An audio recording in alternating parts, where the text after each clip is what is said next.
Okay, so if you're not growing, you're dying.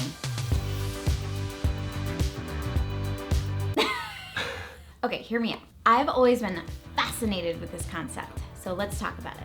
We can't stop time, which means we can't stop life, because life moves on with or without us. So, if you're not growing, you're dying.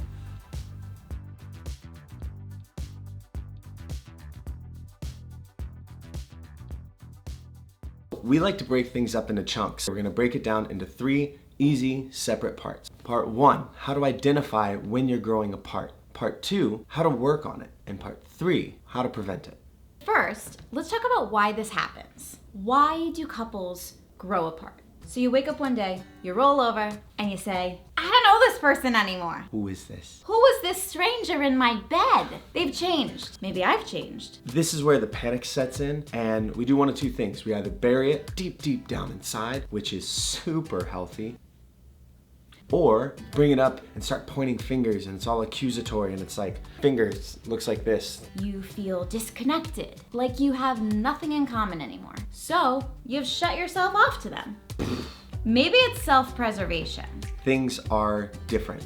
You know it, you can feel it, you can tell it. Get ready, because this is something to pay attention to. You are now in the red zone! The red zone! Do not ignore that gut feeling. Do not ignore the signs. You love this person and you don't want to lose them, so you're afraid to bring up all the crap, and you don't want to rock the boat, and you're afraid of making things worse. You don't want to rock the boat, but the truth is, there's nothing worse than just not rocking the boat and floating out to sea in an endless open waters. That's very true. I'm just saying, like... The point is, it's gonna get worse if you don't address it. Once you've identified it, you have to talk about it. And that's where we get into step 2. How do we work ourselves back together after drifting apart?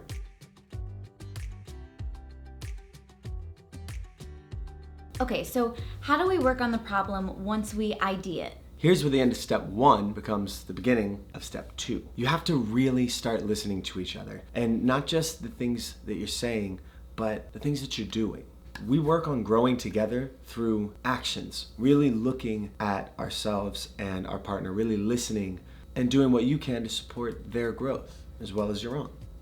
And some people don't want to do that, but that just makes this step a really great test on whether you really want to be in the relationship or not. Do you want to do the work or do you not? And it's okay if you don't. I think a huge part of this is go with your gut in these situations. If you don't feel like you want to be in that relationship, but you feel like you're supposed to because that's what people tell you, nah. Get out. I'm free. Like, just go be free. And there's nothing to be ashamed of. No, I would be more ashamed to stay in a relationship I didn't want to be in and not be my best self. I'm just saying.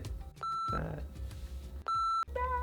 Can't say anymore. Can't say as much. And for us, this step has been a huge part of our entire love story.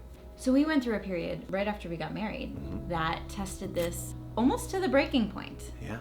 At this point, we were living in a new city across the country. We had no plan and no direction, which is just a recipe for growing apart. And the key ingredient to that recipe of growing apart was that we had no communication about the fact that both of us were terrified and didn't know what was going on. We buried it and we buried it and we ignored it. So one day, it all comes to a head and we have the LA Fall. Check out our fighting video. I think it's over here. And we realized that we had to make a change. We put our egos in check and we started taking huge steps. And we started working ourselves back towards each other again. And we saw the fruit of this immediately. Yeah, actually, like instantly. It was kind of crazy how quickly we came back together. It took acknowledging the distance and acknowledging the lack of communication and acknowledging that we weren't listening to each other or ourselves for us to come back to each other. Could have just talked about it. Could have saved ourselves a lot of time. You know what's interesting about that though is we'd been together for quite some time at that point and we knew better than to do this. Absolutely. And yet we were so scared still. And that's what we're saying today. It's totally natural and normal if this happens. Working on it is actually really easy once you get to it, but tipping those scales, that's the hard, uncomfortable part. With that in mind, if you can, I always say just skip steps 1 and 2 and just go right to step 3. Just get there as quick as you can. Try to live in step 3. Try to live in step 3. It's way easier. Let's do step 3. Let's do step 3. Step 3, bro! Step 3. Step 3, how to prevent the distance. So the best part about step 3 is that we've already covered it. You have to really start listening to each other. It's so simple, but you have to work it into your daily routine. It has to be a part of your life every day. You have to listen to yourself and your partner honestly. Because there are a ton of things that we do and say that we don't even realize how it comes out or how it looks or how it's affecting our relationship. And waking up every day and choosing to listen, choosing your actions wisely, paying attention how it affects the other person.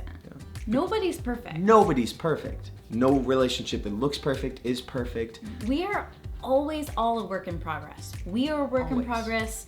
Relationships are a work in progress. It's all about the growth. Good, awesome, healthy relationships are work through and through. But the cool thing is, it doesn't feel like work, it's just learning. And the best thing about a beautiful relationship is that there's always more to learn. And that's growth. And growing apart Or growing together is a part of love.